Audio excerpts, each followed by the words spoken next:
दो नंदों की भाभी।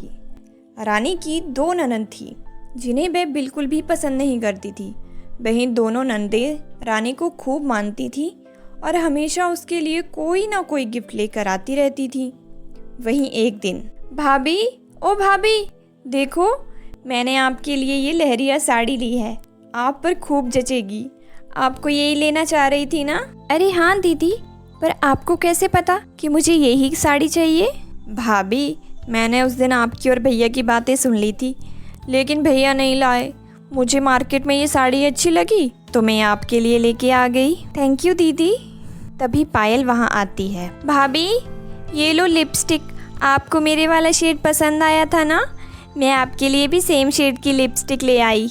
मैं कितनी लकी हूँ कि तुम दोनों मुझे ननद के रूप में मिली। ये गिफ्ट लाने के पीछे दोनों का कोई ना कोई काम होगा। अच्छे से जानती हूँ मैं इन दोनों को। भाभी, मुझे आपकी एक साड़ी चाहिए और उसके साथ मैचिंग चूड़ियाँ भी। वो मेरी फेयरवेल आ रही है ना, उसी में डालनी है। ये तो होना ही था। गिफ्ट लाए और कुछ मांगे ना, ऐसा कैसे हो सकता है? हाँ हाँ दीदी, आप ले जाइए। थैंक यू भाभी। भाभी, भैया को शिमला ट्रिप के लिए मना लो ना। अगले महीने मेरे सारे फ्रेंड जा रहे हैं। अगर आप मना लेती तो मैं भी जा सकती हूँ। हाँ, क्यों नहीं। फिर दोनों नंदें वहाँ से चली जाती हैं। जब दोनों का काम होता है तभी आती हैं। ना जाने कब शादी करके इस घर से जाएंगी। वहीं पायल और सोनिया के बीच भी बहुत प्यार था। दोनों अपना काम मिलकर करती थी और एक दूसरे से अपनी सारी चीज़ें शेयर करती थी। एक दिन, सुन ना सोनिया, मैं तेरी पिंक ड्रेस पहन लूँ? हाँ, पर बदले में मैं तेरे हील्स पहन कर जाऊँगी। हाँ, पहन लेना, आखिर मेरी बहन ही तो है तू। तभी रानी वहाँ से गुजरती है और दोनों को हंसी खुशी बात करते देख जल बुझकर राख हो जाती है। ऐसे ही एक दिन पायल और सोनिया टीवी देख रही थी। सोनिया, जाना, पॉपकॉर्न और कोल्ड ड्रिंक लेकर आना। अरे मैं नहीं, तू जा, मैं बड़ी हूँ ना, तुझे मेरी बात माननी चाहिए। तुम तो हमेशा ऐसे ही करती हो, समझ में नहीं आता बहन हो कि दुश्मन हो। तू रहने दे, तुझसे अच्छी तो भाभी है। भाभी, पॉपकॉर्न और कोल्ड ड्रिंक लेकर आना हम दोनों के लिए। हाँ, क्यों नहीं दीदी, अभी लाती हूँ। देखा, भाभी हमेशा सुनती है मेरी बात, और एक तू है, हमेशा मना करती रहती है। वहीं किचन में इन दोनों की तो ऐसी की तैसी, खुद मजे से मूवी देख रही हैं और मुझे एक बार भी नहीं पूछा, और नौकरानी की तरह काम पहले ही बता दिया। फिर रानी दोनों को पॉपकॉर्न और कोल्ड ड्रिंक लेकर जाती है। रानी को अपनी दोनों नंदों का प्यार बिल्कुल भी हजम नहीं होता, जिस कारण वे दोनों में झगड़ा लगाने की सोचती रहती है। फिर एक दिन, पायल, मुझे तेरी हैंडबैग चाहिए, मैं अपने फ्रेंड्स के साथ जा रही हूँ घूमने। सॉरी, आज मैं भी शॉपिंग पर जा रही हूँ, तो भाभी की हैंडबैग ले लेना, उनकी भी तो मस्त है। तू ऐसे ही करती है। फिर सोनिया भाभी का हैंडबैग ले जाती है। आज तो मैं इसे अच्छा सबक सिखाऊंगी। जब पायल के रूम में कोई नहीं होता तभी रानी उसके वाइट हैंडबैग पर ब्लैक कलर डाल देती है और उसे पूरा ख़राब कर देती है। फिर जब पायल उसे देखती है तो उसे बहुत गुस्सा आता है। इस सोनिया की इतनी हिम्मत कि मेरे हैंडबैग को ख़राब कर दिया, अभी मज़ा चखाती हूँ मैं इसको।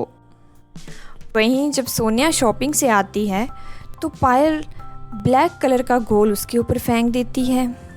ये क्या बदतमीजी है? जो तूने मेरे हैंडबैग के साथ किया, मैंने भी वैसा ही किया। ये चुड़ैल पागल हो गई है क्या? बेटा, होली आकर चली गई, ये क्या नाम शराब बोल रही हो? और तुम दोनों बड़ी हो गई हो, अब तमीज़ सीखो। दोनों अपने कमरे में जाती हैं और एक दूसरे से बात नहीं करती। वहीं अगली सुबह जब सोनिया उठती है तो उसका फेवरेट कॉफ़ी कप गायब होता है।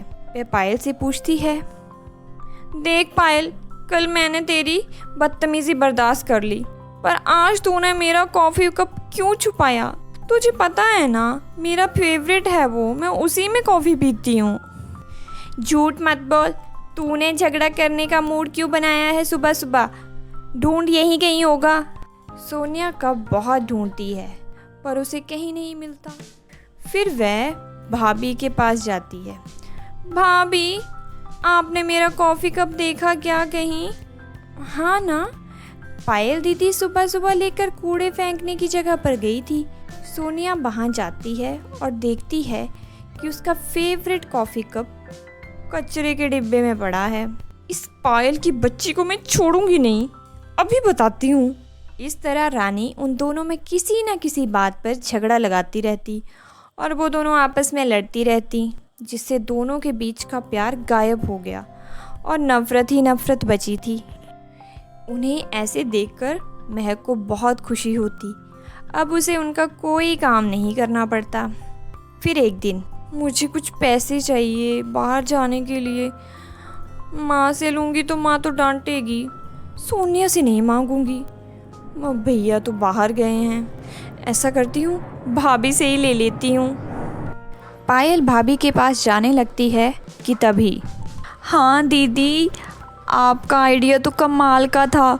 दोनों नंदों में मैंने ऐसा झगड़ा लगाया ना कि दोनों बस लड़ती रहती हैं, जिससे मुझे उनका कोई काम नहीं करना पड़ता।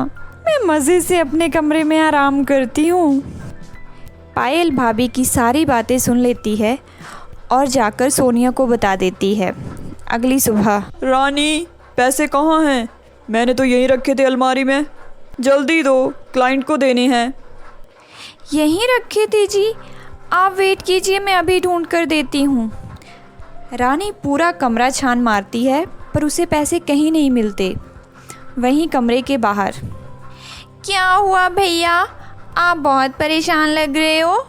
तेरी भाभी को मैंने पैसे दिए थे, अब वो मिल नहीं रहे हैं, जाना कहाँ रख दिए। मुझे क्लाइंट को देने हैं वो पैसे। कैसे मिलेंगे? अपनी बहन को जो दे दिए कल ही।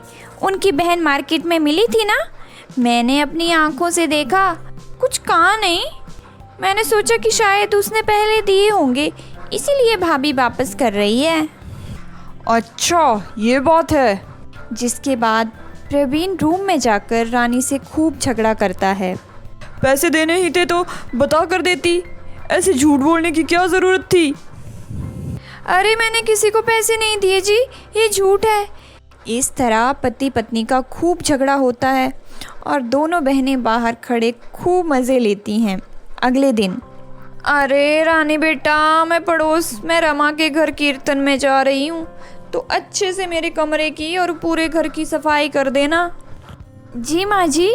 सास के जाने के बाद रानी पूरे घर की अच्छे से सफाई करके सास के कमरे को भी साफ़ कर देती है।